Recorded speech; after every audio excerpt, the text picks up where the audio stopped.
আসসালামু আলাইকুম রহমতুল্লাহি ওয়া বারাকাতুহু। সম্মানিত দর্শক, সারা বাংলাদেশে সন্ত্রাস এবং নৈরাজ্যের যে সীমা এবং পরিসীমা, এটি মানুষের সহ্য সীমা ছাড়িয়ে যাচ্ছে। ইতিহাসে বাংলার যে অরাজকতা, এটির দুটো ঐতিহাসিক রূপ রয়েছে। আদিকালে এটিকে বলা হতো মাৎসান্যায়। হুজুর পাক সাল্লাল্লাহু আলাইহি ওয়াসাল্লামের ওফাতের পরপর, অর্থাৎ ওনার মৃত্যুর পরপর এই বাংলায় যে শাসক ছিলেন শশাঙ্ক, তার মৃত্যু ঘটে এবং তার মৃত্যুর পরপরই প্রায় 100 বছর ধরে এই বাংলাদেশে একটা অরাজকতা চলতে থাকে এবং কোথাও কোনো সরকার ছিল না 100 বছর ধরে। এই সময়টিকে বলা হয় মাৎসান্যায়। তখন এমন একটা অবস্থা ছিল যে যে শক্তিশালী সে সঙ্গে সঙ্গে দরিদ্র এবং অসহায় মানুষকে খেয়ে ফেলতো বা তার সবকিছু গ্রাস করে ফেলতো, তার স্ত্রী, পুত্র, সন্তান, সহায় সম্পদ। প্রথম সেমিনারে ইতিহাস তৈরি আপনি যদি নদী সমুদ্রতে যান, সেখানে দেখবেন যে বড় মাছগুলো সাধারণত ছোট মাছগুলোকে খেয়ে ফেলে। আপডেট নিউজ ইউটিউব চ্যানেলের পক্ষ থেকে এই যে সমুদ্রে বড় মাছগুলোর জীবিকার একমাত্র উৎস ছোট মাছ। তদ্রূপ সমাজে যখন বিশৃঙ্খলা চলে এবং সমাজ যখন মাৎসান্যায় হয়, তখন ধনী, সচ্ছল, ক্ষমতাধর লোকদের এবং পরবর্তীতে শেয়ার ও লাইক করি রুটি রুজির উৎস হয় দরিদ্র মানুষ। তারা দরিদ্রের ধন সম্পদ হরণ করবে, শ্রম হরণ করবে, দরিদ্রের নারী হরণ করবে, কন্যা হরণ করবে, স্ত্রী হরণ করবে, সবকিছু।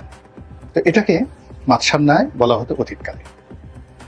তো এই যে মাৎসান্যায়, এটার সঙ্গে আপনি সিভিল ওয়ারের মানে যাকে বলা হয় সম্পৃক্ততা পাবেন, কিন্তু সবচেয়ে বেশি বাংলার এই যে মাৎসান্যায়, 100 বছর ব্যাপী যে মাৎসান্যায়, এটির সঙ্গে আপনি তুলনা করতে পারবেন আইএমএ জাহিলিয়াতের সঙ্গে।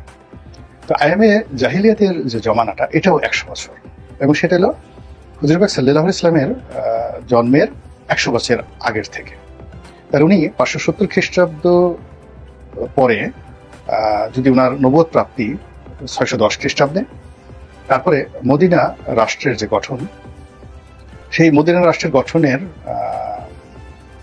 100 বছর আগে যে জমানাটা, এটাকে আপনি আইএমএ জাহিলিয়াত হিসেবে ধরতে পারেন। আর বাংলাদেশে যদি আপনি আইএমএ জাহিলিয়াত ধরেন, মাৎসান্যায় ধরেন, সেটি হলো আরবের যে আইএমএ জাহিলিয়াত, তার 50 বছর পরে, আনুমানিক 50 বছর পরে আমাদের এই দেশে শুরু হয়েছিল এবং 100 বছর এটা স্থায়ী ছিল। এবং বিদেশ থেকে শাসক এনে, পালদেরকে এনে, গোপালকে এনে আমরা রাজা বানিয়ে এই বিপদ থেকে আমরা রক্ষা পেয়েছিলাম। তো এটা গেল সিভিল ওয়ারের ঘটনা। আর আরেকটি ঘটনা হলো, বাইরের যারা লোকজন আছে বিদেশ থেকে এসে দস্যুবৃত্তি করে আমাদের ধনসম্পদ হরণ করে নিয়ে গেছে। তো ইংরেজরা নিয়েছে, পর্তুগিজরা নিয়েছে, মগরা নিয়েছে। এরকম জলদস্যুদের দ্বারা আমাদের এই বাংলাদেশ, নদীমাতৃক বাংলাদেশ যে জুলুম নির্যাতনের শিকার হয়েছে, তার মধ্যে সবচেয়ে নির্মম নির্যাতন করেছে মগেরা। এই জন্য আমরা মানে কোনো অরাজকতা বোঝাতে সবসময় মগের মূল্য ব্যবহার করি। তো এখন এই যে বর্তমান যে জমানাটি, এই জমানাটিকে সবাই আবার ওই মগের মুল্লুকের সঙ্গে তুলনা করে বলছে এটা হলো মবের মুল্লুক। মব, এই যে মব শব্দটি, তো এই মবের মুল্লুকে কি চলছে, এটি নিয়ে কিন্তু প্রথমে কেউ মুখ খুলেনি, এখন মোরালেস সবাই মুখ খুলছেন। অনেকে যারা নির্যাতনের শিকার তারা বলছেন, যারা সমাজে বিবেক হিসেবে বিবেচিত তারা বলছেন, অনেকে লিখছেন, আবার যারা কুকর্ম করছেন তারা নিজেদের কুকর্ম ঢাকার জন্য পরস্পরের বিরুদ্ধে তারা বিষোদ্গার করছেন এবং একে অপরকে দায়ী করছেন।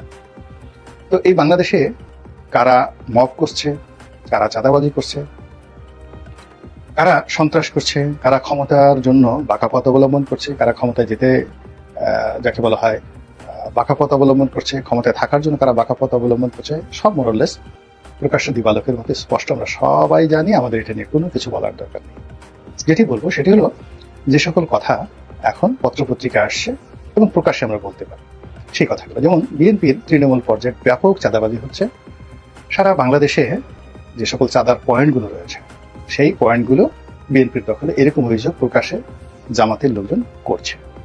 তো বিএনপির লোকজন প্রথমে হতবিহ্বল হয়ে পড়েছিল এবং তারা পরিস্থিতি সামাল দেওয়ার চেষ্টা করেছে। আন্তরিকভাবে অনেককে বহিষ্কার করা হয়েছে এবং দলের যিনি প্রধান রয়েছেন তিনি লন্ডন থেকে আহ্বান জানিয়েছেন যে বিএনপির নাম ভাঙিয়ে কেউ যদি চাঁদাবাজি করে তাকে পুলিশে দেওয়া হোক। তো বাংলাদেশে আসলে এখন বিএনপির নাম ভাঙিয়ে যারা চাঁদাবাজি করছে তাদেরকে পুলিশে দেওয়ার মতো কোনো আলেকজান্ডার, কোনো নেপোলিয়ন বোনাপার্ট এই বাংলাদেশে একজনও নেই, নট এ সিঙ্গেল ওয়ান। এখানে যে চাঁদাবাজি করছে ওই এলাকাতে তারই রাজত্ব। এমনকি কোনো পুলিশ ওই চাঁদাবাজকে গ্রেপ্তার করবে ওই পর্যায়ে নেই, বরং অবস্থা এমন দাঁড়িয়েছে যে অনেক আইন শৃঙ্খলা রক্ষাকারী বাহিনীর কর্মকর্তা গোপনে চাঁদাবাজদের সঙ্গে সখ্যতা করছে, ক্ষেত্র বিশেষে কমিশন নিচ্ছে তাদের কাছ থেকে, প্রোটেকশন দিচ্ছে। আর চাঁদাবাজ যদি খুবই পাওয়ারফুল হয় তাহলে চাকরি বাঁচানোর জন্য সেখানে তার বাসায় ফুল নিয়ে, ফল নিয়ে, মিষ্টি নিয়ে সেই আইন শৃঙ্খলা রক্ষাকারী বাহিনীর কর্মকর্তারা সেখানে উপস্থিত হচ্ছে। এটা হলো বাস্তবতা। এবং এখানে চাঁদাবাজদের বিরুদ্ধে কেউ কোথাও বিরুদ্ধে গেলে সেখানে থানা আক্রমণ করা, কোনো পুলিশকে মারধর করা, এটি এখন একটা ডাল ভাতের মতো ঘটনা হচ্ছে। এবং এই দৃশ্য দেখে মাঠে অন্যান্য যারা আছে, বিজেপি বা সেনাবাহিনী, তারা কোনো সংঘর্ষে যাচ্ছে না, তারা সময়টা পার করতে চাচ্ছে এবং জনগণ হাহাকার করছে। আর এর মধ্যে অপারেশন ডেভিল হান্টের নাম করে আওয়ামী লীগের যারা লোকজন রয়েছে তাদেরকে ধরার চেষ্টা করা হচ্ছে। তো ফলে এখন মানুষ যেটা করার চেষ্টা করছে সেটা হলো এই যে চাঁদাবাজি যেগুলো হচ্ছে এগুলোকে কি করে টলারেন্সের মধ্যে আনা যায়, ধৈর্যের মধ্যে আনা যায় এবং এগুলোর সঙ্গে কি করে মানিয়ে নেওয়া যায়, এটার জন্য তারা মেডিটেশন শুরু করে দিয়েছে। এটা হলো রিয়ালিটি।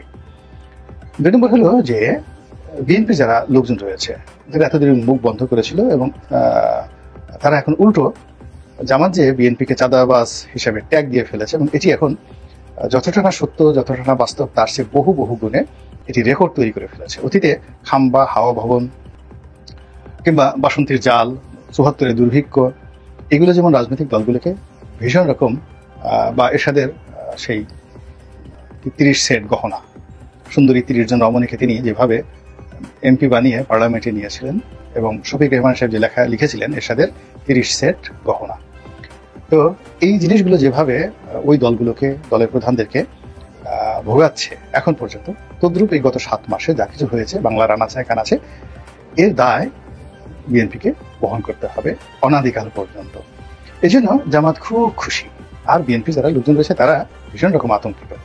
তো সেই আতঙ্ক কাটানোর জন্য তারা কি করছে, সমাজে অন্যান্য যারা হচ্ছে অপকর্ম করছে সেগুলোকে আবার তারা সামনে আনার চেষ্টা করছে। বিএনপির অনেক নেতাই এখন বলার চেষ্টা করছে যে জামাত, বিএনপি যদি অপকর্ম করে বা চাঁদা নেয় এটাকে চাঁদাবাজ বলা হয়, কিন্তু জামাত এই একই কাজকর্ম করছে সেটাকে হাদিয়া বলা হয়।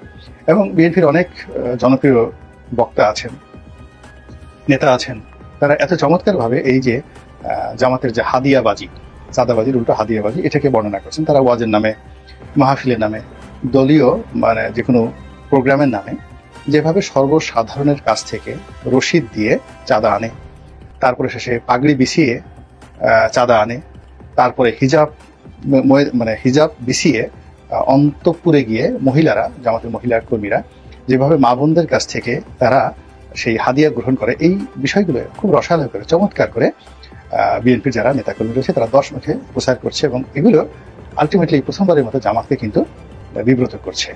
যেমন আজাহারি কোথাও যাচ্ছে ওয়াজ করার জন্য, এখন আগেও ওয়াজকে কেন্দ্র করে চাঁদাবাজি হতো, কিন্তু এটিকে রীতিমতো প্রাতিষ্ঠানিক হাদিয়াবাজি নাম দিয়ে যে দায় সৃষ্টি করা হয়েছে জামাতের জন্য, এটা বিএনপির লোকজন যত সুন্দরভাবে করতে পেরেছে এটা অতীতকালে এভাবে কখনো হয়। জামাত তার নেতাকর্মীদের কাছ থেকে চাঁদা নেয়, সেই চাঁদা নিয়ে নিজেরা চলে, দল চালায়, দলের যারা ধনী তারা দলকে দেয়, দলের মধ্যে যারা গরিব তারা দল থেকে নেয়। এটি সমবায় ভিত্তিক অনেকটা কমিউনিজমের কায়দায় এই দলটি পরিচালিত হয়ে আসে। কিন্তু এই প্রথম তারা সর্বসাধারণের কাছে চাঁদা চাচ্ছে এবং সর্বসাধারণ, যেহেতু জামাতের এখন একটা সুসময় যাচ্ছে, সর্বসাধারণ সেই চাঁদা দিতে বাধ্য হচ্ছে। বলা হচ্ছে যে যদি একটি অনুষ্ঠান, যেমন তারাই প্রচার করে যে আজাহারির একটি অনুষ্ঠানে 10 লাখ, 12 লাখ, 15 লাখ লোক উপস্থিত হয়, তো 10 লাখ, 12 লাখ, 15 লাখ লোক যদি উপস্থিত হতে হয় এরকম একটা অনুষ্ঠান করতে 10 থেকে 15 কোটি টাকা লাগে। আমরা যদি 20-25 হাজার লোকের একটা জনসমাবেশ করতে যাই, তো সেখানে দেখা গেল 5 থেকে 10 লাখ টাকা খরচ হয়ে যায়। তো সেখানে 10 থেকে 15 লাখ লোক আসে, তাদের জন্য পায়খানা তৈরি করা হয়, প্রস্রাবখানা তৈরি করা হয়, খাবারের আয়োজন করা হয়, মঞ্চ, অডিও ভিজুয়াল আনা নেওয়া থেকে শুরু করে আরো কত কিছু, মানে রীতিমতো জিয়াফত কাকে বলে, জিয়াফতে আজম। তো এরকম যে অনুষ্ঠানগুলো হচ্ছে তার জন্য যে বিশাল অর্থ, সেই অর্থ জনগণের কাছ থেকে হাদিয়া রূপে নিচ্ছে এবং এটাই বিএনপির লোকজন ঠাট্টা করে বলছে যে আওয়ামী লীগ বা বিএনপি এই কাজ করলে সেটিকে চাঁদাবাজি বলা হয়, জামাত করলে এটিকে বলা হয় হাদিয়া। তো এই হাদিয়ার যে প্রচার, সেই প্রচারের কবলে পড়ে এখন জামাত ত্রাহি অবস্থার মধ্যে পড়ে গেছে। 3 নম্বর হলো যে সমন্বয়কদের নিয়ে অনেকে কথা বলেন, কিন্তু ইদানিং সমন্বয়কদের নিয়ে সরাসরি নাম ঠিকানা সহ এখন সামাজিক মাধ্যমে কথা হচ্ছে, থানা পুলিশে কথা হচ্ছে, এবং অনেক ক্ষেত্রে মামলা মোকদ্দমা হয়নি, কিন্তু খুব দ্রুত এগুলো নিয়ে সমন্বয়কদের বিরুদ্ধে থানা পুলিশে মামলা মোকদ্দমা হবে চাঁদাবাজি। এখানে এই যারা সমন্বয়কের শীর্ষ নেতৃবৃন্দ রয়েছেন তাদের ব্যাপারে এরকম স্পষ্ট ভাবে কানাঘুষা হয়, কিন্তু অমুকের কাছ থেকে টাকা নিয়েছেন বা অমুক অফিসে গিয়ে সার্জিস টাকা দাবি করেছেন, দিতেই হবে, না দিলে টেন্ডার না দিলে এটা হবে এরকম এখন পর্যন্ত শোনা যায়।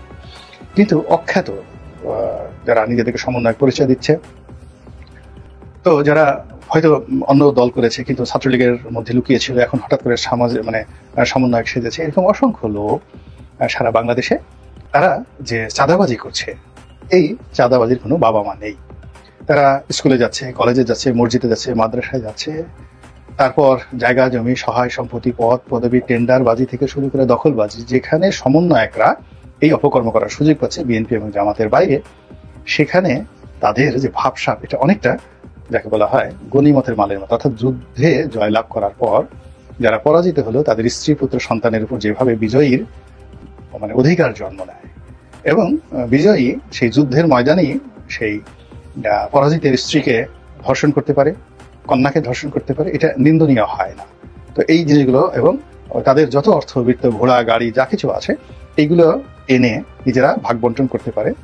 এই যে যুদ্ধলব্ধ মাল, এই যে গনিমত, সেই গনিমত হাজার বছর ধরে চলে আসছে। এটিকে হুজুর পাক সাল্লাল্লাহু আলাইহি ওয়াসাল্লাম একটা সিস্টেমের মধ্যে এনেছিলেন, যার জন্য এখানে অপরাধ তুলনামূলকভাবে কম হয়েছে, এবং তিনি যুদ্ধের যে লুণ্ঠন, এই লুণ্ঠনটিকে একটা সিস্টেমের মধ্যে আনার চেষ্টা করেছিলেন। কিন্তু সাধারণত যুদ্ধে একমাত্র মুসলিম বাহিনী যে আইন কানুন মেনেছে, আর পৃথিবীর কোনো কেউ আইন কানুন মানেনি। সবাই যুদ্ধের ময়দানে চেঙ্গিস খান, হালাকু খানের মতোই, কিন্তু বদনাম হয় হালাকু খানের, চেঙ্গিস খানের, কিন্তু দেখা গেল যে যুদ্ধ করতে গিয়ে বিজয়ী হয়ে প্রায় সবাই একই আচরণ করেছে। তো যাই হোক, এখন এই যে গনিমতের মাল, এখন যারা সমন্বয় পরিচয়ে চাঁদাবাজি করছে, জুলুম করছে, টেন্ডারবাজি করছে, তারা বিএনপি চাঁদাবাজি বা জামাতের হাদিয়াবাজি, এই হাদিয়াবাজির চাইতেও বহু গুণ নির্মমতা নিয়ে অনেকটা গনিমতের মালের মতো করে সবকিছু লুণ্ঠন করছে। বিভিন্ন অফিসে গিয়ে তারা বড় বড় কর্তাকে হুমকি দিচ্ছে, সেটা হোক সচিব, হোক সে পুলিশের এসপি, হোক ডিআইজি। আমরা এই অনেকগুলো ভিডিও ফুটেজ দেখেছি, এবং সবাইকে তারা একেবারে তেলাপোকার মতো ছোট করে দিয়েছে।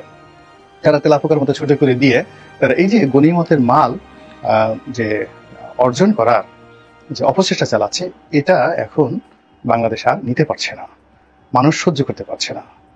ফলে চাঁদাবাজি, হাদিয়াবাজির সঙ্গে সঙ্গে এই গনিমতের মালবাজির সঙ্গেও যে মানুষের যে বিরক্তি, ক্রোধ, ক্ষোভ সব মিলিয়ে মানুষকে বারবার শুধু কি যেন স্মরণ করিয়ে দিচ্ছে, বারবার অতীতে নিয়ে যাচ্ছে। একই করলাম, একই হলো, একই পেলাম, কারা ভালো কারা মন্দ, কোনটা লাউ কোনটা কদু, এই সমস্ত জিনিস নিয়ে যত বেশি আলোচনা হচ্ছে তত বেশি এখন যারা বিপ্লবের উদ্যোক্তা তাদের জন্য, তাদের ভবিষ্যতের জন্য অনেক